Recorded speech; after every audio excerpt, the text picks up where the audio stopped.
Olá, bem-vindos. Estamos começando mais um podcast AgroConecta. Eu sou o professor Marcos Barbosa Ferreira e hoje nos nossos estúdios estamos com o professor Eduardo Barreto Aguiar. Bem-vindo, professor. O professor vai falar hoje sobre um assunto muito importante para nós do Mato Grosso do Sul, importante para o Brasil e para o mundo, mas o Mato Grosso do Sul tem alguns números que deixam ele mais interessante.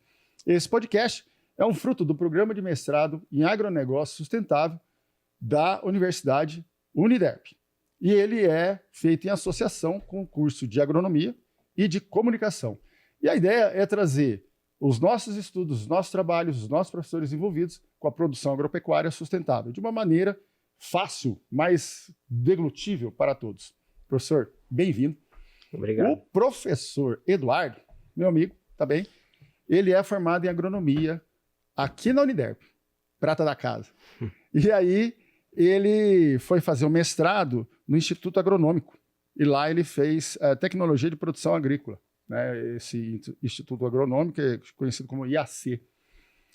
E também é doutor em agricultura pela Unesp.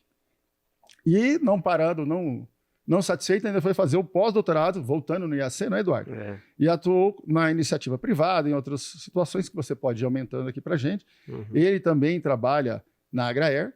Eu vou deixar o professor falar um pouco dele também, mas eu já adianto a pergunta. Né? Além de tocar diferentes projetos, tem trabalhado com a produção de mandioca desde a sua graduação, né, professor? É. Então, fala um pouco de você e dessa experiência. Vamos entrar no assunto mandioca. Bom, eu comecei a trabalhar com mandioca ainda no final do ano 2000, quando eu estava me formando, né? Eu fiz um estágio na Embrapa Agropecuária Oeste e meu orientador foi o professor e hoje pesquisador, Dr. Auro Akiotsubo. E ali eu comecei a trabalhar com mandioca e não parei mais, porque eu entendi a importância da cultura, a importância econômica, social e todas as questões envolvidas aí com a cultura da mandioca no Brasil, né? Depois disso, eu decidi fazer um mestrado e fui até o Instituto Agronômico, né, que trabalha com mandioca. Tem programa de melhoramento desde 1930, né? Então, a excelência do melhoramento na cultura na época era isso aí. Aí eu fui lá e estudei com gente muito boa, né? E aí, dando sequência a isso, trabalhei, fui para o oeste da Bahia, plantei muita mandioca lá, lavoura grande, 10 mil hectares, né? Projeto agroindustrial. Depois disso, voltei para fazer o doutorado, né? Que eu entendi que eu gosto mesmo de estudar e o ambiente acadêmico sempre foi muito agradável para mim. E aí fui para a Unesp de Botucatu, fiz um trabalho bacana com a cultura também, né? Doutorado em agronomia. E aí depois um estudo mais audacioso, né? Avaliando o potencial da mandioca como insumo bioenergético, né? E aí foi o tema do pós-doc.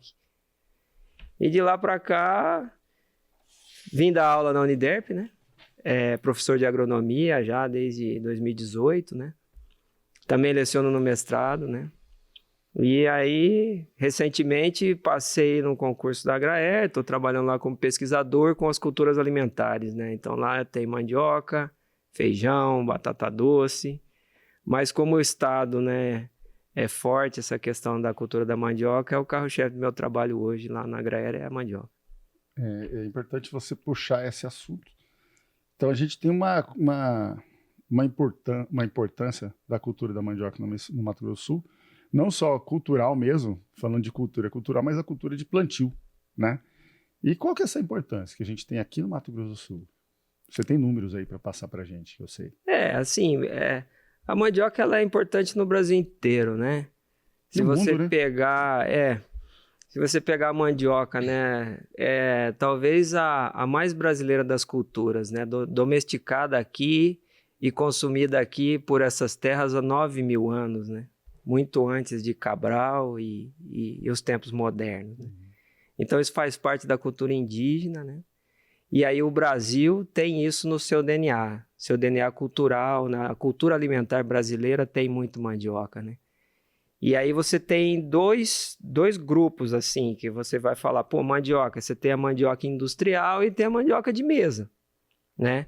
A mandioca industrial é essa mandioca da farinha, da fécula, que é importante no nosso estado, né? É um segmento industrial, né? Lavouras maiores, né? Normalmente mais tecnificadas, mais mecanizadas também, utilizam bastante de insumos externos, né? Adubações mais pesadas, manejo de pragas e doenças. E do outro lado você tem a mandioca de mesa, que é a mandioca que todo mato-grossense, eu acho que todo brasileiro conhece, aquela mandioca geralmente amarela, cozida, né?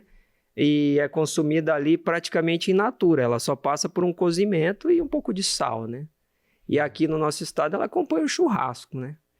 E nisso aí o mato-grossense é culturalmente muito importante, porque o que acompanha o churrasco no Mato Grosso do Sul não é o pão, Não. né? É a mandioca, né? Mandioca. E ela vem tanto cozida como ralada, como farinha, né? Então, você pode comer ela na forma de farinha, na forma de pirão, né? A mandioca também acompanha o peixe, né? Que é muito forte na nossa cultura. Se você pegar a região do Pantanal, né? Que se consome mais peixe, né? Tem o pirão, né? Que é feito com a parte menos nobre do peixe, que põe farinha também fica legal, né? Então, a mandioca está aí no dia a dia, né, da nossa cultura alimentar, né? Tem uns dados aqui. O que você acha deles? Ó, vou ler aqui. Campo Grande é a cidade que mais consome mandioca em todo o Brasil. 15 quilos por pessoa por ano. Aí ele fala que também esses mostram uma pesquisa que saiu em 2019, tá? E, então, esses dados também mostram que Mato Grosso do Sul, aí geral, não é só Campo Grande, 23 quilos aumenta per capita por ano. Enquanto que a média são 10 quilos. E Campo Grande está como 13º produtor. Mas 25% da mandioca que vem de fora. Ou seja, o que isso diz para nós? Tem uma chance grande de crescer? Não, isso é uma questão simples. É assim, ó. Quando você tem a demanda, quando você fala em mandioca, ela é inelástica, né? A demanda, ela se mantém constante. Então, quem come mandioca tem costume de comer mandioca, né? Então, essa demanda é fixa. O que muda é a oferta, né? Então, a oferta, ela depende, primeiro, da área plantada e também depende das intempéries climáticas e dos ciclos de pragas e doenças. Então, toda vez que a demanda a oferta ela é prejudicada, a demanda exige que esse produto venha de fora. Seja mantida porque ela vai se manter. Porque aqui, por exemplo, se você pegar num hortifruti, qualquer cidade do Brasil, você encontra fruta de todas as épocas. Né? Porque o Brasil é assim, né? A gente tem aqui, no nosso país, a gente tem 3 climas bem definidos, né? Então, a gente consegue fazer isso. Então, já é uma coisa que a gente está acostumado. Então, vem de fora a mandioca. Ela chega mais cara, né? E aí, o que a gente vê? E aí, esse é um dos objetivos do meu trabalho ali na Agraer, a gente desenvolver isso, porque o nosso estado ele tem um grande potencial para produzir, né? E por que essa mandioca está vindo de fora, né? E a questão é assim, quando a gente vai explorando, né? A mandioca de mesa, ela é uma cultura diferente da industrial, como eu já falei. Ela é uma cultura voltada mais parecida com horticultura, porque ela exige muita qualidade do produto final. Se a mandioca não cozinhar, não serve, né? Ela vai para o lixo, né? Ou vai para a alimentação animal. Então, agora, para ela cozinhar, ela precisa ser tratada como uma hortaliça.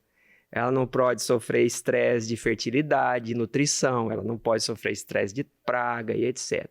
E, normalmente, a mandioca de mesa é produzida em terras mais férteis, que vão possibilitar um cozimento mais estável ao longo do ano, né? E aí, essa história de você ter mandioca que cozinha o ano todo é uma cultura que precisa ser desenvolvida ainda no nosso estado. Então, você tem muita mandioca boa na safra, né? Aí você chega lá novembro, dezembro, janeiro, fevereiro, quando as mandiocas brotam, né? E quando ela brota, toda a energia que ela utiliza para produzir as folhas vem das raízes, e esse drenar dos carboidratos que vão ser solubilizados ali, aquilo ali que prejudica o cozimento, né? Então, a gente precisa aprender a manejar. Então, o que a gente faz? A gente está na Agraer trabalhando com isso. Então, é muito mais um trabalho de extensão. Manejo da cultura. Manejo da cultura mesmo. Inserção de novas variedades, né? Que aí a gente tem programas de melhoramento aí no IAPAR, tem um programa de melhoramento antigo também, o do IAC continua funcionando, e hoje que mais coloca assim, cultivares no mercado é o programa de melhoramento da Embrapa, né? Aonde fica isso aí? Eles cruzam e selecionam, porque você tem regiões no Brasil muito distintas, né? Como eu te falei. Então, um programa de melhoramento do Nordeste não vai produzir cultivar pra cá, adaptado ao cerrado ou ao clima subtropical, né? Então, o que funciona mesmo, que eu tenho observado aí, é que o que é cruzado e selecionado no CPAC, na região de Brasília ali, que está no Cerrado, no Planalto, né? Planalto Central, tem boa adaptabilidade para nossas condições aqui. Então é isso, na Agraer não tem programa de melhoramento, né? Porque a gente não tem condições disso, é uma empresa de pesquisa, mas ela é pequena. Mas a gente trabalha com a avaliação desses materiais para cá. Né?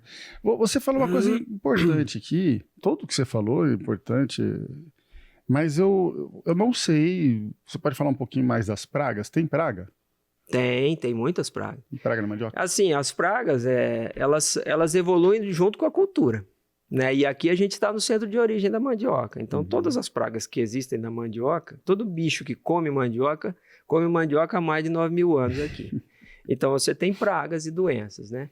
Então, você precisa fazer o manejo disso.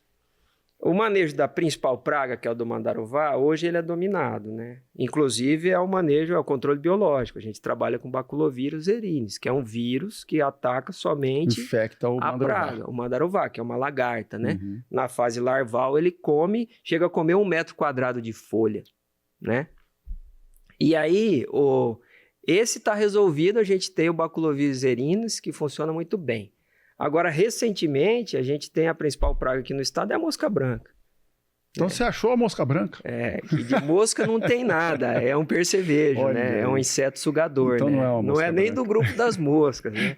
Mas o nome é mosca branca porque ela parece uma mosquinha e tal. Branca. É um inseto sugador que suga a seiva da mandioca. Tira a força dela. E essa substância açucarada passa pelo trato intestinal e sai na forma de wild honey, né? E isso pinga nas folhas de mandioca e aonde pinga cria um fungo, a famosa fumagina. Então o problema é o fungo. É como se você cobrisse a folha de mandioca. Preta, né? E aí como é que vai fazer fotossíntese? Não tem luz entrando ali. Né? Se ela não fizesse isso, até deixava ela sugar um pouco. Você tem o dano de sugar, né? Que ela suga, né? Então isso tem um custo metabólico para a planta, mas a fumagina também. E aí o que acontece, né? Como eu estava falando, mandioca de mesa, cara, isso aí estressa a planta.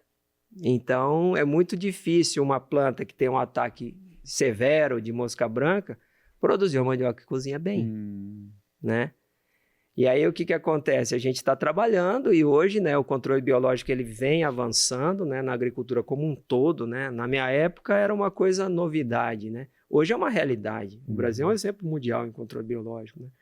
Então a gente tem alguns fungos aí, Isaria fumosorrósea e Bovéria baciana. São 2 fungos. Essas vão atacar a mosca. São 2 fungos que você pulveriza na lavoura e aí ele ataca as moscas, né? Então, se você somar o controle biológico do mandaruvá mais o controle biológico da mosca branca e outros agentes de controle biológico que eu acho que não cabe mencionar, porque aí fica muito técnico, né? Você tem um manejo de pragas aí livre de inseticidas, né? E aí o que facilita que esse manejo de pragas seja eficiente, porque quando eu coloco inseticida, eu pego os inimigos naturais também. Sim. Né? Então, o controle de pragas na mandioca, né, ele tem se mostrado vantajoso nesse sentido, né? Então, é uma cultura que vem aí trazendo bons exemplos de controle biológico. Legal, cara. E a mandioca é um alimento que pode substituir alguns alimentos do prato brasileiro. O prato brasileiro, que a gente aprende há anos, é arroz, né, feijão, carne e salada. Ele consegue substituir algum deles ou ele soma?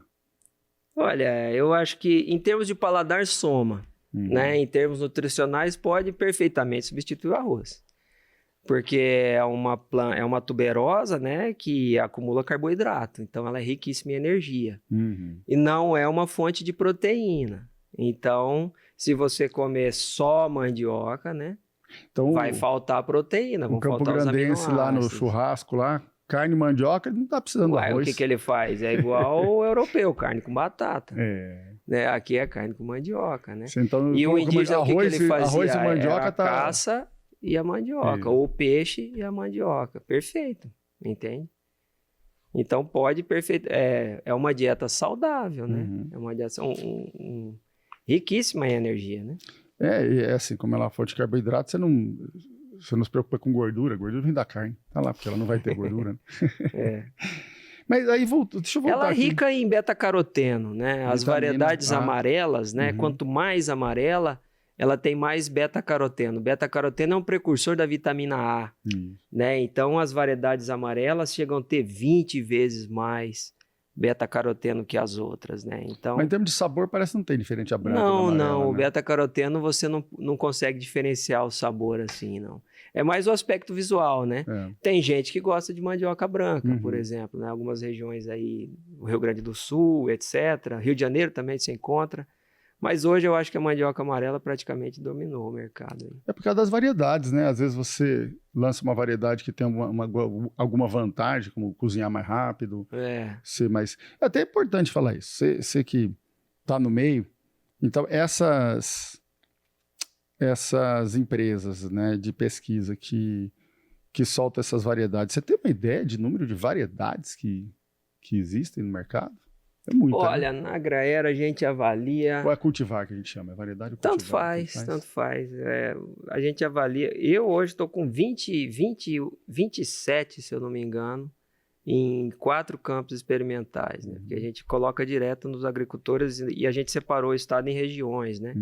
Então eu tenho a região ali do Pantanal, eu tenho a região do Sul, eu tenho a região mais ao norte do nosso estado, né? Aqui é a região central. Tudo mandioca de mesa ou você tem Tudo mandioca de mesa. Eu trabalho só com mandioca de mesa, porque a Agraera tem um foco na agricultura familiar e no pequeno agricultor, né? E é a principal cultura do assentamento. Se você for em qualquer pequeno agricultor, você vai encontrar mandioca, né? Então a gente brinca, né? Fala assim, a mandioca e leite, né?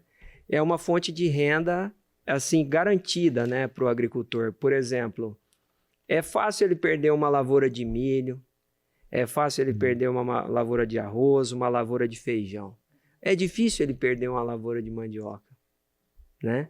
Então ela entra aí como uma segurança também. E a mandioca de mesa, por ser um produto, entre aspas, aí, hortícola, que ele é vendido na gôndola do supermercado, in natura, ou descascada congelada, ou pré-cozida congelada para fritar direto. Então, todo esse caminho ela agregou valor, né? Então, você tem uma possibilidade enorme de agregar valor. Então, você pega aí uma mandioca de R$1 o quilo, se você descascar e ensacar ela, ela vale 5.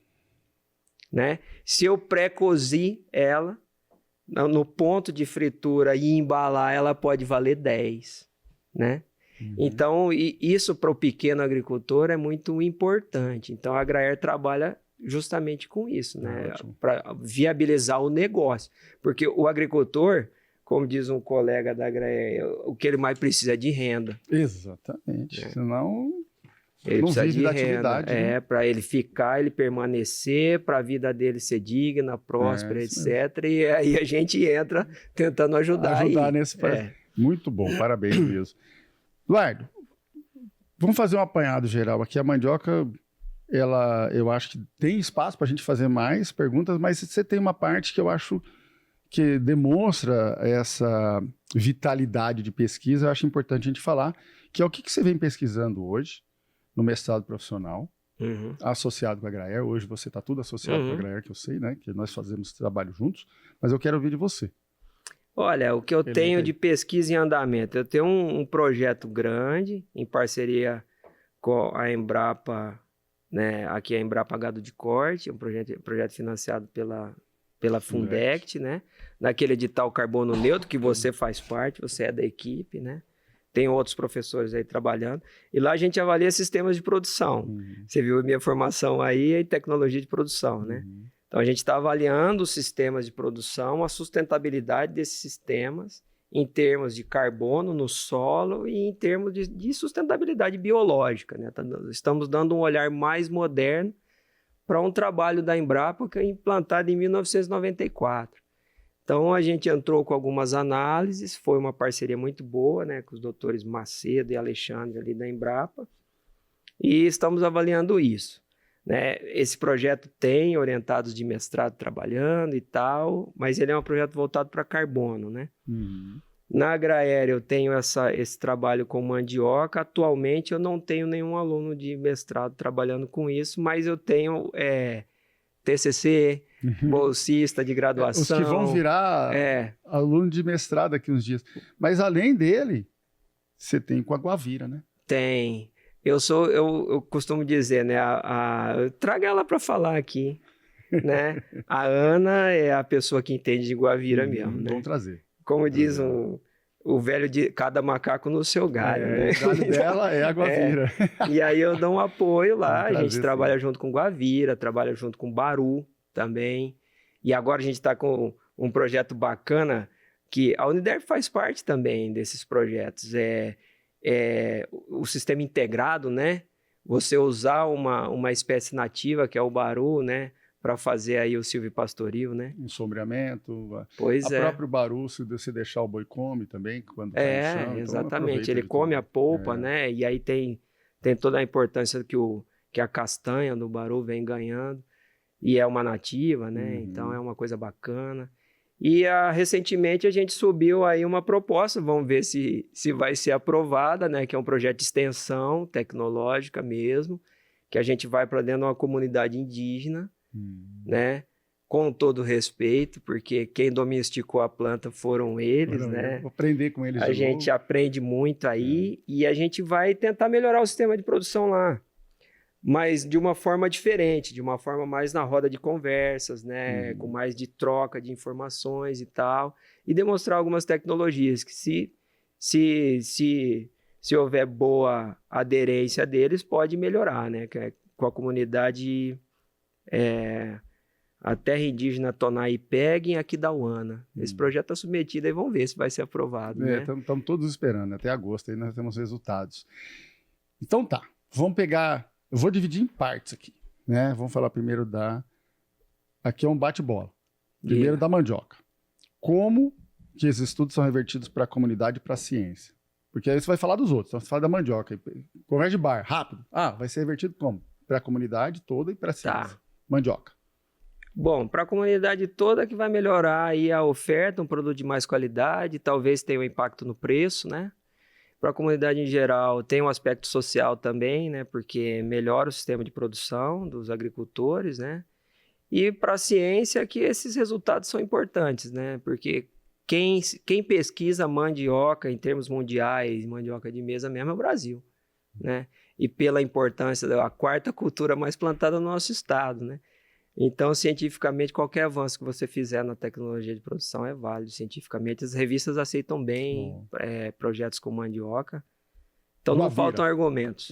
Também acho. Guavira. Estou falando Guavira? Porque... Nossa, Guavira é o fruto símbolo do nosso estado, né?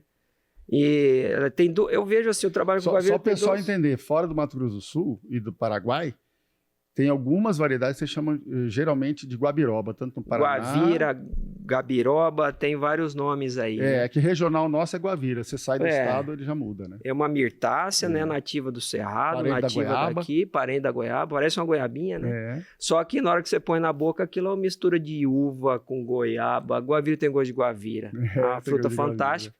E para a sociedade é um resgate, porque as áreas de Guavira vão desaparecendo com a tecnificação da pecuária. A Guavira, como ela é uma nativa de cerrado, ela brota no meio da braquiária, ela brota no meio do pasto sujo. E aí, como a pecuária vai se tecnificando, se tornando mais competitiva, os pastos vão ficando limpos. E as áreas de Guavira vão desaparecendo. Aí, o que acontece? A gente trabalha com um resgate disso, né?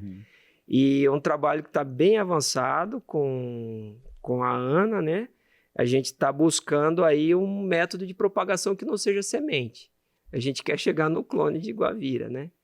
E aí ter um potencial para transformar ela de uma fruta de extrativismo para uma fruta de pomar, como já foi a acerola um dia e é consumida no Brasil inteiro.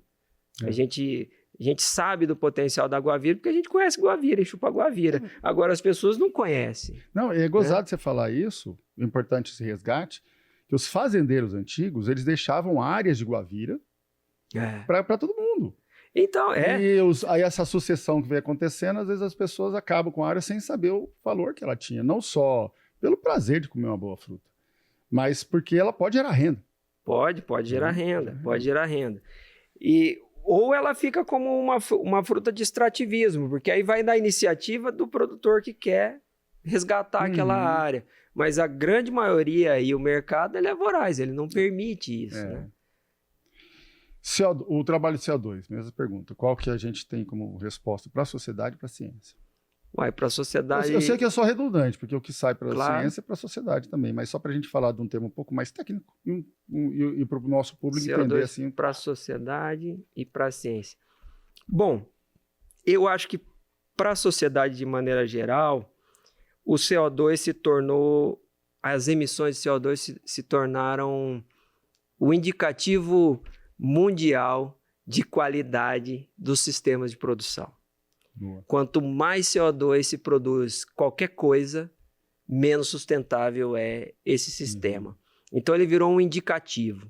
E aí quando a gente pega esse indicativo mundial, né, vamos chamar de universal, e traz ele como uma medida de análise para um sistema de produção, ali nesse projeto em parceria com a Embrapa, tem 12 sistemas de produção. São os principais sistemas de produção agropecuários do Cerrado.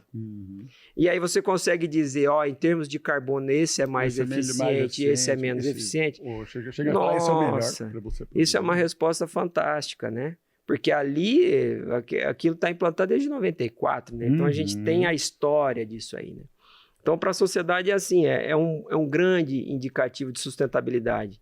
E para a ciência, porque esses dados de pesquisas norteiam as próximas pesquisas, né? E a gente está, na verdade, dando continuidade. A gente, quando faz revisão, vê como é que está indo a coisa. Agora não daqui para frente, né? Então você é mais um tijolinho, né? Ninguém aqui tem pretensão de escrever um grande paper. Não, mas a gente sabe que a gente faz parte de uma história legal que em termos de ciência também vai para o lado da sustentabilidade, para o caminho do bem, né? E por último aqui, que você pode falar mais, mas o baru. O baru é uma fruta que eu conheci há pouco, né? Aí é o Edmilson que entende de baru, né? E o baru, primeiro, é uma madeira, né? De excelente qualidade, né? Ali, trabalhando com baru, eu pude ver isso. Segundo, a castanha é muito boa. A castanha de baru, muito boa, bem torrada, né? Ela é muito boa. Então, ele, em termos sociais, cara, é mais um aperitivo na mesa do brasileiro. Isso é fantástico, né? Tem um apelo de exportação, né? Você tem outras castanhas, você tem pistache, você tem amendoim. Você tem o baru, né? E é muito nativo daqui. E uma árvore produz muito, né? Claro, uma árvore que está em abundância ainda, a gente encontra ela pelos pastos aí e tal. Agora, o que a gente traz? Como é que você insere o baru dentro do agronegócio sul-mato-grossense? Essa é a pergunta. Então, a gente pensa assim, esse negócio tem que dar, ele tem que dar lucro, né? Ele tem que estar no sistema de uma forma que ele aporta, beneficia o sistema. Então, essa é a parte científica, que a gente vai descobrindo esses caminhos aí nos diversos... Como chegar a isso? Nos diversos tratamentos que a gente vai inventando, na verdade, pesquisar isso é brincar, né? A gente vai inventando e aí aquele que vai bem se aplica. Isso, né? Então é isso, né? Em termos científicos, o baru é uma novidade também, né? E é uma planta nativa, né? Então as revistas mais voltadas à ecologia, etc., aceitam bem as respostas. E agora nós chegamos no momento de mitos e verdades. Na mandioca tem bastante mito. É o que não falta. Eu vou te perguntar uma, se você quiser falar um outro, você fala. é mais técnico, né? A mandioca é tóxica? Ela é uma planta cianogênica, a gente chama ela de uma planta tóxica, mas existem cultivares ou variedades, né, como quiserem, que tem esse princípio em pequena concentração, que é a mandioca de mesa, todo mundo come aí no churrasco e etc, e ninguém passa mal. A tóxica. Né? E aí você tem variedades que têm uma concentração maior, né? E esse veneno é o cianeto, né? Um dos venenos da natureza mais poderosos, né? E ela é uma planta cianogênica, ela produz isso na folha, na raiz. E aí, se você consumir isso com alto teor de cianeto, você pode se intoxicar. E há tempos a gente não tem relatos, né, de intoxicações humanas, mas com animais não é raro acontecer, né? Por exemplo, criação de suínos, né? O sujeito vai lá e dá de qualquer jeito. Solta lá, né? Mas é algo fácil de detoxificar também, né? A partir do momento que você usa as folhas da mandioca para alimentação animal, que é rica em proteína, tem mais proteína que a alfafa. Muita proteína. Né? E pica aquilo e deixa secar, o cianeto sai na natureza. Ele volatiliza. As raízes é a mesma coisa. Quando você vai fazer farinha, para você chegar na farinha, você tem que ralar, secar, prensar, né? Até a farinha já volatilizou. Até chegar lá não tem mais cianeto. Então, a farinha que você come, eu como, todo mundo come aí, se é de mandioca brava ou tóxica ou não, não importa, porque ela foi detoxificada no processo. O mito ou verdade que eu te falei que você pode falar outro, tem as piadas que ele fala que a mandioca é um alimento de duplo sentido.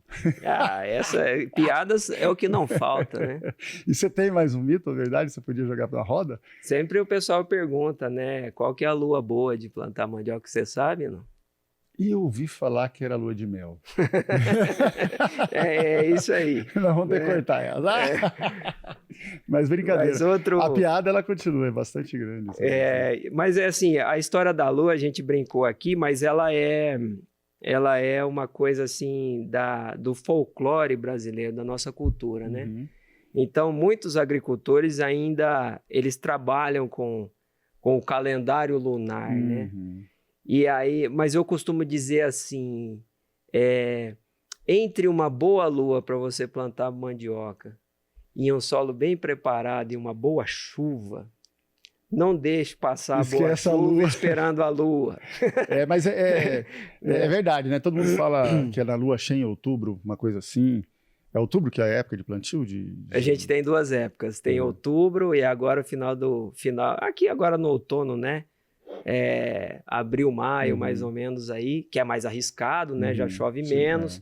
Mas se você tiver uma boa chuva, agora no final aqui, a gente está no outono, né? As chuvas de outono aí. Se você pegar abril, maio, uma boa chuva e conseguir plantar mandioca ali, choveu... Até ela brotar bem. É a melhor mandioca. O ditado é o seguinte, mandioca de maio, cada pé um balaio. Legal, bonito. Né? A de setembro, outubro é a mandioca do dia a dia, né? Que você não vai perder a planta, né? Vai ter uma produção garantida. Essa de maio é que se vier bem... Ela produz bastante. Ela produz bem. Beleza, professor. Muito bom estar aqui contigo obrigado, hoje. Eu que agradeço. Finalizou bem essa mandioca de maio, embalar, gostei. Foi legal. Eduardo, obrigado por você estar aqui com a gente Obrigado, hoje. Marcos. Obrigado. E sigamos nos nossos estudos e nas nossas pesquisas. Vamos Muito obrigado. lá, tem muito desafio. Obrigado. Obrigado, gente.